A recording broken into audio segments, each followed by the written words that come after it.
E aí pessoal, beleza? Aqui é o Luiz do canal Tudo Mastigado. Eu queria discutir agora nessa outra parte com vocês um pouquinho dessa relação entre a decadência da religião, né, a decadência das instituições religiosas, sobretudo a Igreja Católica, e o triunfo da ciência como modo de explicação, sobretudo do fenômeno social. Ou seja, hoje a gente vai discutir um pouquinho ainda essa relação entre a decadência da instituição religiosa e o triunfo das ciências, né? Que vai ser parte importante também do desenvolvimento da sociologia. Então, olha só, pessoal. Uma das coisas que a gente vai perceber em relação ao desenvolvimento da sociologia, né? É justamente isso que a gente chama de milagre da ciência moderna, né? É engraçado porque a ciência moderna, ela tem uma forte relação com o iluminismo, né? O iluminismo, que é esse movimento, né, um movimento político, filosófico, científico, que está surgindo ali no século XVII, vai ter o seu auge no século XVIII, com a Revolução Francesa, né?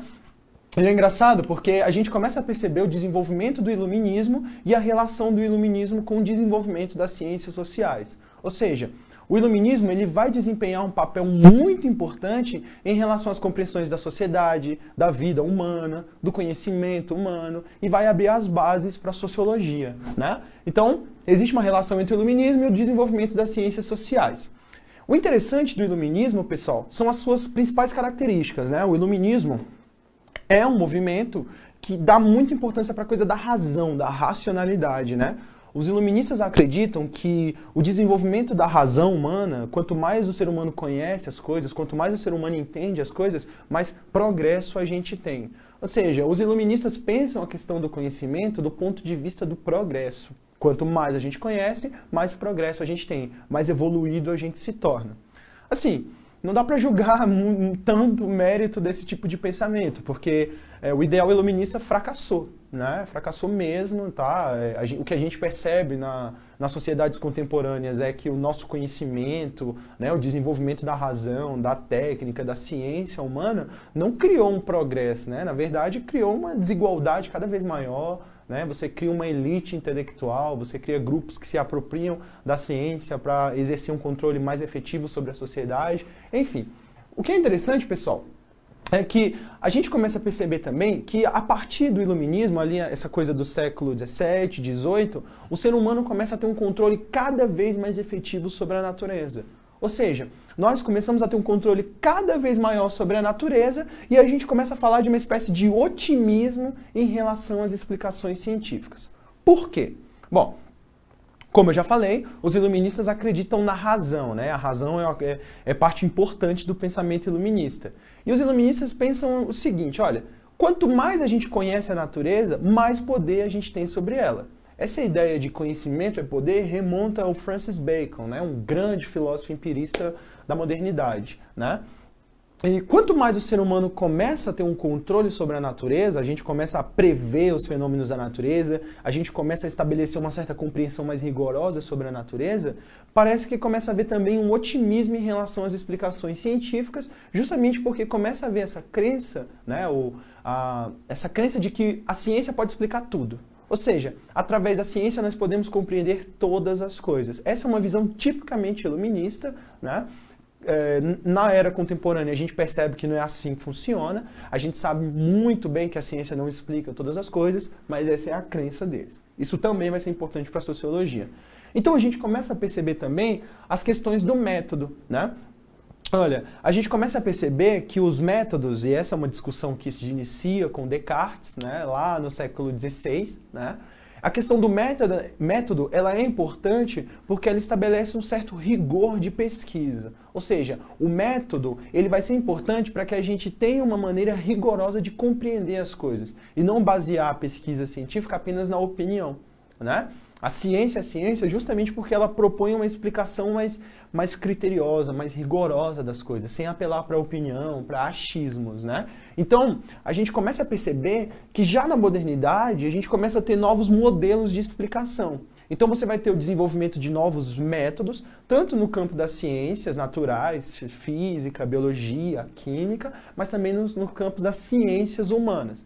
No caso da modernidade, a gente está falando basicamente da filosofia e da história, né? A sociologia ela vai se desenvolver mais tarde, mas tem relação direta com isso aqui, né?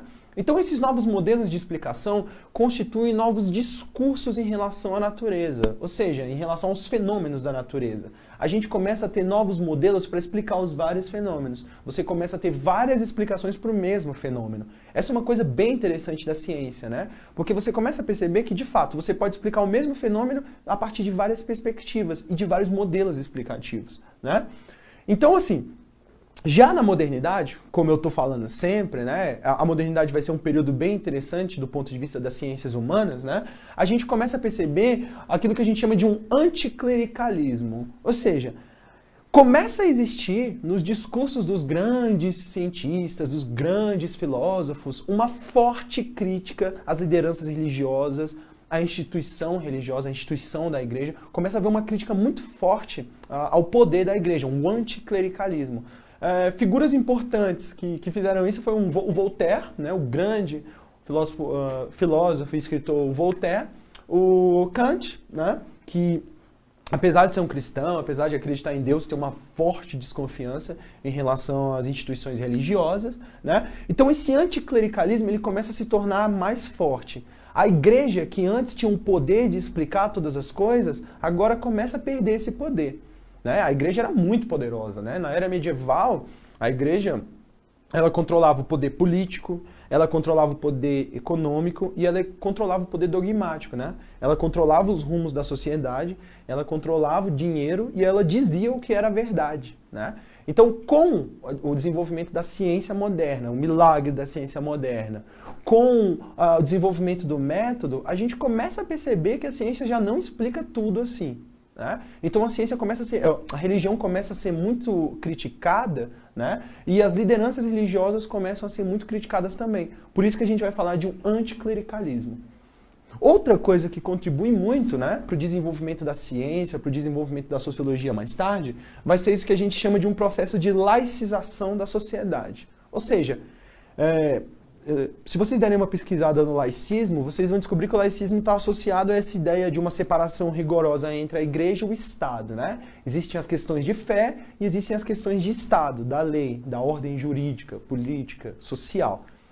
Quando a gente está falando de laicização da sociedade, a gente começa a perceber que a igreja ela parece se separar da sociedade, ou seja, a igreja ela já não explica, a religião já não explica os rumos da sociedade humana, né? A gente começa a perceber, então, que os rumos da sociedade humana são determinados pelo homem, não pela igreja, não pela religião, não por Deus. Né? A igreja já não pode mais nos dizer o que é a verdade, justamente porque a gente começa a compreender o mundo de uma outra forma. Então a gente começa a perceber, né, uma laicização forte da sociedade. Né? O homem começa a ver a instituição religiosa de uma perspectiva mais crítica. Então, a gente começa a perceber a igreja e a religião como objeto de estudo. Ou seja, antes, a igreja e a religião, que explicava todas as coisas, passa a ser explicada do ponto de vista científico. Né? A igreja e a religião que explicava todas as coisas, agora começa a ser objeto de estudo das ciências, sobretudo das ciências sociais, das ciências humanas. Né? Isso é uma questão muito interessante, porque, de fato, o que começa a haver? Começa a haver uma dessacralização da instituição religiosa, né? A gente começa a passar por um processo de crítica cada vez maior das lideranças religiosas, a gente começa a perceber a instituição religiosa como algo que atende a interesses, sobretudo interesses políticos, interesses econômicos. Então, essa relação entre o anticlericalismo, a laicização da sociedade e a igreja como objeto de estudo se relaciona de uma forma bem interessante, né? Parece que uma coisa leva a outra. Ao mesmo tempo que a gente está tendo novas explicações sobre a natureza, sobre o mundo, a gente também começa a olhar para vários aspectos da sociedade, da vida humana, da história humana, de uma forma muito crítica. Isso tudo é herança do iluminismo, né?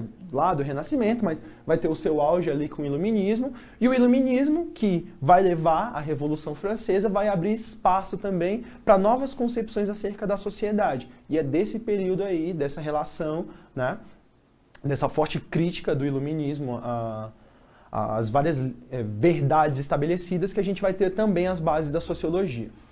Outra coisa, pessoal, a gente fala, então, justamente o que eu estava explicando para vocês, que a religião parece perder o seu poder explicativo. Ou seja, os rumos da sociedade, os fenômenos da natureza, as várias questões sobre Deus, a vida, a economia, a história, a arte como um todo, já não podem mais ser explicadas pela religião.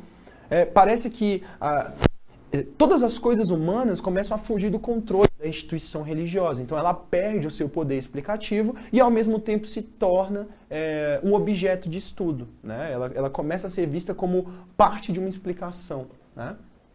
Enfim, então várias coisas vão acontecer, tá? Já na modernidade, parte da era contemporânea, né? Início ali da era contemporânea, que é isso que a gente fala da religião como um aspecto da cultura humana. Como assim? Tem um filósofo chamado Ludwig Feuerbach, né? O grande Feuerbach, que é um dos grandes filósofos da modernidade, né? Foi uma figura intelectual muito importante para o Marx, né? As famosas teses sobre Feuerbach, né?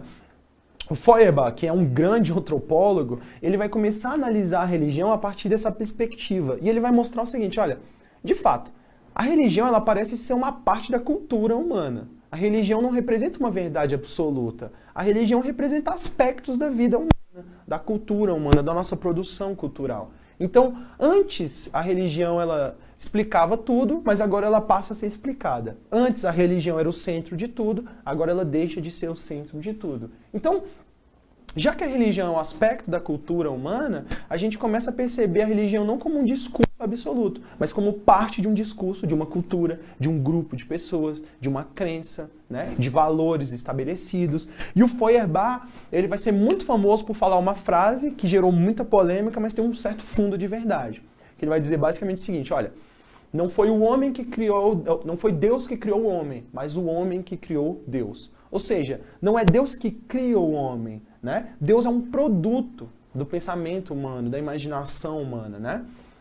Isso é bem interessante porque, assim, já que Deus antes era o centro de tudo, agora Deus parece não ser o centro de tudo. Deus parece ser uma explicação para as coisas, né? Uma explicação ainda muito ligada a uma perspectiva dogmática, uma coisa muito ligada a um medo que o homem tem da natureza, o medo que o homem tem daquilo que ele não entende, e ele tende a associar isso a figuras, a divindades, né? A figuras religiosas. Então, a religião como aspecto da cultura humana começa também a fazer parte de todo esse processo de mudança do pensamento humano, né? A gente começa a ver as coisas de uma maneira mais crítica. Então, como eu falei, a gente também começa a perceber a religião como instituição. Ou seja, a religião como instituição significa que ela é produto de uma cultura, ela atende a interesses políticos, sociais, de grupos de pessoas, né? A religião como uma instituição, ela também representa parte da produção humana em relação aos seus próprios valores, ou seja, nós estabelecemos valores, nós instituímos esses valores e nós criamos instituições que representam esses valores. A religião, a igreja, representa também isso, né? Então, a gente começa também a perceber que, de fato, a religião explicava tudo, Deus explicava tudo, agora a ciência começa a explicar todas as coisas. A ciência começa a ser o elemento central do conhecimento humano. Então a gente fala de um processo de sacralização da ciência.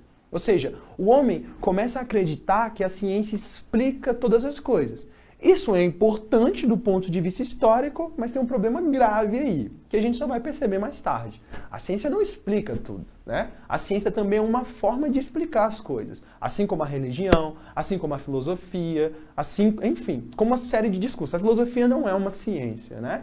Então, essa coisa de sacralização da ciência se torna uma parte importante do período moderno e parte da era contemporânea, mas também vai ser criticada mais tarde. Então, como eu falei, a crise da religião e o triunfo da ciência. Quando eu falo de triunfo aqui, eu não estou falando que houve uma batalha em relação à religião e à ciência, mas é porque parece que a ciência, que explicava todas as coisas, começa a ser substituída pela ciência. Antes, a religião que explicava todas as coisas era uma coisa sagrada, agora a ciência passa a ser uma coisa sagrada. O ser humano realmente começa a acreditar que a ciência pode explicar todas as coisas.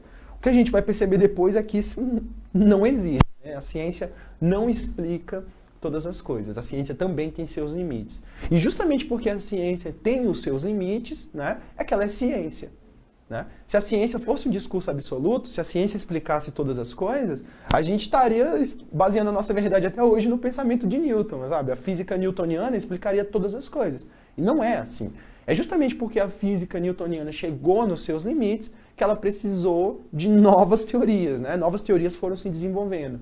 Teoria da relatividade com Einstein, né? A teoria das cordas que vai surgir, das cordas que vai surgir depois com o Stephen Hawking e assim por diante. Enfim, a ciência parece substituir a religião, mas mais tarde a ciência também vai ter a sua crise, né?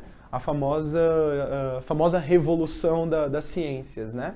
Foi explicada por um filósofo chamado Thomas Kuhn, num livro A Estrutura das Revoluções Científicas, tá? Enfim, dei uma pesquisada, Thomas Kuhn, tá? Além disso, o que a gente vai perceber então é que, de fato, graças a todos esses fenômenos históricos, a esse processo de decadência da religião como uma explicação, da instituição religiosa, o avanço da ciência, o desenvolvimento da ciência, o auge da ciência, né, a gente começa a falar dessa primeira escola sociológica, né? Assim, várias escolas sociológicas surgiram na modernidade, né?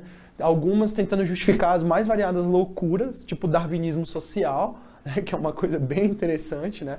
Depois vocês pesquisem a história do darwinismo social, vocês vão ver que é uma tentativa de justificar cientificamente, né, questões de desigualdade social, que é uma grande loucura, né? A ciência, ela nem sempre foi uma coisa maravilhosa, tá, pessoal? A ciência já foi usada para justificar muitas coisas bizarras na história da humanidade, tá? Muita coisa ruim já foi justificada como discurso científico, então muito cuidado com isso, né? E essa primeira escola sociológica que a gente fala é o positivismo, né? Positivismo que vai ser parte da pesquisa sociológica, da análise sociológica, da sociologia em si. O positivismo tem uma visão literalmente positiva das coisas, ou seja, só é conhecimento válido tudo aquilo que pode ser positivado, tudo aquilo que pode ser explicado, compreendido cientificamente. Então, de fato, a gente começa a perceber que, do mesmo jeito que a gente tem um controle sobre a natureza, do mesmo jeito que a gente compreende a natureza, a gente também pode compreender os fenômenos sociais. Os fenômenos sociais podem ser controlados de alguma forma através da ciência. E o positivismo vai desempenhar um papel importantíssimo nessa história, né? Porque o positivismo vai começar a mostrar pra gente que a sociedade, ela pode ser compreendida do ponto de vista das ciências. E é daí que vai surgir as ciências sociais, né? As ciências humanas como um todo. E uma figura importante do positivismo é um cara chamado, né, Auguste Comte, né, que é considerado o primeiro grande sociólogo, tá, pessoal? O Auguste Comte, que é um cara que eu vou dar uma aula dele para vocês, a gente vai discutir um pouquinho o pensamento do Comte. É um cara muito importante para a sociologia e é um cara muito importante também para a nossa história aqui no Brasil, né? Muito do ideal positivista do Comte foi abraçado aqui no Brasil, né? Até mesmo a nossa bandeira, né? A ideia de ordem e progresso da nossa bandeira é associada ao Auguste Comte. Mas isso é uma outra discussão, beleza? Vamos tentar analisar aqui uma questão, vamos tentar resolver uma questão juntos, só para a gente ver se vocês entenderam tudo que eu expliquei aqui. Vamos lá, pessoal. Então, olha só. A sociologia, como campo de saber científico, surge em decorrência das mudanças econômicas, políticas e sociais em curso desde o século XVI, as quais estabeleceram as bases da modernidade capitalista. Assinale a alternativa que apresenta, respectivamente, 3 acontecimentos de ordem econômica, política e cultural do contexto histórico em que surgiu a sociologia. A. Revolução Industrial, Antropocentrismo e Revolução Francesa. Bom, essa aqui poderia causar alguma confusão. De fato, a Revolução Industrial foi, né, um acontecimento de ordem econômica, né? O antropocentrismo nem tanto, porque antropocentrismo tem a ver com essa coisa do homem como centro de todas as coisas, né? E, enfim, e a Revolução Francesa, que é uma revolução do ponto de vista político, né? Então, não é necessariamente cultural, né? Enfim, não é a... Né? B. Revolução Francesa, industrialismo e reforma protestante. Então, a Revolução Francesa, industrialismo e reforma protestante foram parte importante da modernidade. Mas essa coisa do industrialismo aqui também não representa uma mudança de caráter político, tá? O industrialismo tem a ver com essa coisa do fortalecimento da indústria, do desenvolvimento da indústria. Não é a B. Renascimento, reforma protestante e Revolução Francesa.